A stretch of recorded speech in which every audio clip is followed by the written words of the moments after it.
ನಿನ್ನೆಯಷ್ಟೇ ವಿರೋಶ್ ದಂಪತಿ ಮದುವೆ ಆಯಿತು. ಪ್ರಧಾನಿ ನರೇಂದ್ರ ಮೋದಿ ಅವರನ್ನು ಈ ಸಂದರ್ಭದಲ್ಲಿ ಭೇಟಿಯನ್ನೂ ಮಾಡಿದ್ದಾರೆ ವಿರೋಶ್ ದಂಪತಿ. ಮಾರ್ಚ್ 4ನೇ ತಾರೀಕು ಆರತಕ್ಷತೆ ಇದೆ. ಸೊ ಅದಕ್ಕೆ ಇನ್ವೈಟ್ ಮಾಡೋದಕ್ಕೆ ಪ್ರಧಾನಿ ಅವರ ಬಳಿ ಹೋಗಿದ್ರು. ಆ ಸಂದರ್ಭದಲ್ಲಿ ಫೋಟೋ ಕ್ಲಿಕ್ಕಿಸ್ಕೊಂಡಿದ್ದಾರೆ. ನೆನೆಯಷ್ಟೇ ಹೊಸ ಜೀವನಕ್ಕೆ ಇಬ್ಬರೂ ಕಾಲಿಟ್ಟಿದ್ದಾರೆ, ರಶ್ಮಿಕಾ ಮತ್ತು ವಿಜಯ್ ದೇವರಕೊಂಡ.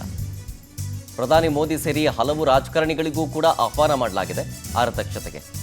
ಮಾರ್ಚ್ 4ನೇ ತಾರೀಕು ಹೈದರಾಬಾದ್ನಲ್ಲಿ ಆರತಕ್ಷತೆ ಕಾರ್ಯಕ್ರಮ ನಡೆಯುತ್ತೆ. ಸೊ ಹಾಗಾಗಿ ಬನ್ನಿ ಅಂಥೇಳಿ ಇನ್ವೈಟ್ ಮಾಡೋದಕ್ಕೆ ಹೋಗಿದ್ರು. ಬಂಜಾರಾ ಹಿಲ್ಸ್ನ ತಾಜ್ ಕೃಷ್ಣಾದಲ್ಲಿ ರಿಸೆಪ್ಷನ್ ನಡೆಯುತ್ತೆ. ಈ ರಿಸೆಪ್ಷನ್ಗೆ ಕನ್ನಡದ ಒಂದಷ್ಟು ಜನ ಸ್ಟಾರ್ಸ್ಗೂ ಕೂಡ ಇನ್ವೈಟ್ ಹೋಗಿದೆ. ರವಿಚಂದ್ರನ್, ಶಿವಣ್ಣ, ಅಶ್ವಿನಿ, ಪುನೀತ್ ರಾಜ್ಕುಮಾರ್, ಯಶ್, ಸುದೀಪ್, ಗಣೇಶ್, ಧ್ರುವ ಸರ್ಜಾ, ಸಿಂಪಲ್ ಸುನಿ, ಎ ಹರ್ಷ, ನಂದಕಿಶೋರ್ ಸೇರಿದಂತೆ ಹಲವರಿಗೆ ರಶ್ಮಿಕಾ ಮಂದಣ್ಣ ಇನ್ವೈಟ್ ಮಾಡಿದ್ದಾರೆ.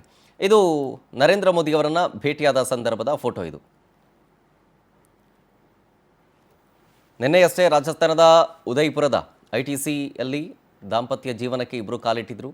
ಈ ಸಂದರ್ಭದಲ್ಲಿ ಪ್ರಧಾನಿ ಮೋದಿ ಅವರು ಕೂಡ ಅಭಿನಂದನಾ ಪತ್ರವನ್ನು ಬರೆದಿದ್ರು. ನಿನ್ನೆ ಕೂಡ ನೀವು ನೋಡಿದ್ರಿ.